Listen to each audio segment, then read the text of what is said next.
নমস্কাৰ বন্ধু-বান্ধৱীসকল, মোৰ মিনি ব্লগলৈ আকৌ আপোনালোকক স্বাগতম জনালোঁ। আৰু মোৰ মিনি ব্লগটো যদি চাই আছে স্কিপ নকৰাকৈ যাতে শেষলৈকে চায়।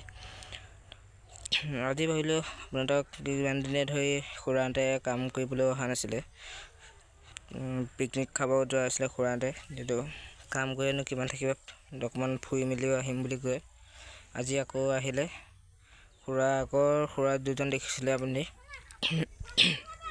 এই খুৰাকজন মানে আজি আহিব নোৱাৰিলে পিকনিক যোৱাৰ কাৰণে। ধৰক টোপনি ক্ষতি হৈছে 3 দিন ধৰি। সেইকাৰণে ইফালে এজন খুৰা আহিছে আৰু এজন নতুন আকৌ কাম কৰিব কাৰণে আমাৰ ইয়াতে আহিছে।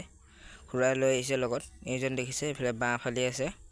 আৰু এইডোখৰতে আমাৰ জেঠু আছে, জেঠু থিয় হৈ পিনি চাই আছে। জেঠু আগতে যিহেতু জেঠুও কাম কৰিছিলে এনেকৈ বহুতখিনি।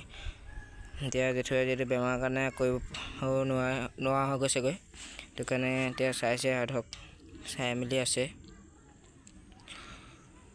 এইফালে খুৰাই কামি চামি এইফালে চুচি আছে। আৰু যিহেতু আমাক আৰু 5খন চাল হৈ গ'লে আমাক আৰু ওপৰ কেঞ্চি কাম কৰিব পৰা যাব।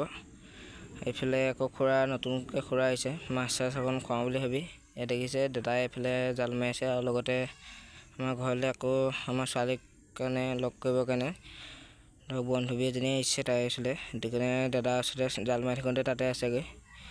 এইফালে দেখিছে তাইৰ লগত আপোনালোকক কৈছিলোঁ যে এইটো তাইৰ ভাগৰ লগৰ, তাইত থাকি ডাঙৰ ধৰক, তাইৰ লগত খেলিম বুলি আহিছে। এইফালে ভিডিঅ' বনাই থাকোঁতে এইফালে আকৌ দেখিছে নাইবা গৰু, আপোনালোকক কৈছিলে ফেঞ্চিঙৰ কাৰণে কিমান দিগদাৰ হয় বুলি। বোলে গৰু আকৌ হেৰি কৰিছে, গৰু তাণ্ডৱ দেখিছে, কিমান গৰু খেদাবৰ কাৰণে আহিব লগা হৈছে। তেনেকৈ চাবচোন কিমান কলচৰ ধৰি গৰু দেখিছে কেনেকৈ দৌৰাইছোঁ, কেনেকৈ জাপ মাৰি মেলি গুচি যায়গৈ। মাৰিবলৈও নোৱাৰি, মাৰিবলৈও বেয়া লাগে ধৰক। আৰু মই ইমানতে মোৰ মিনি ব্লগটো সামৰণি মাৰিলোঁ। মোৰ চাই যদি ভাল লাগিলে ছাবস্ক্ৰাইব আৰু লাইক কমেণ্ট আৰু শ্বেয়াৰ কৰি দিবচোন।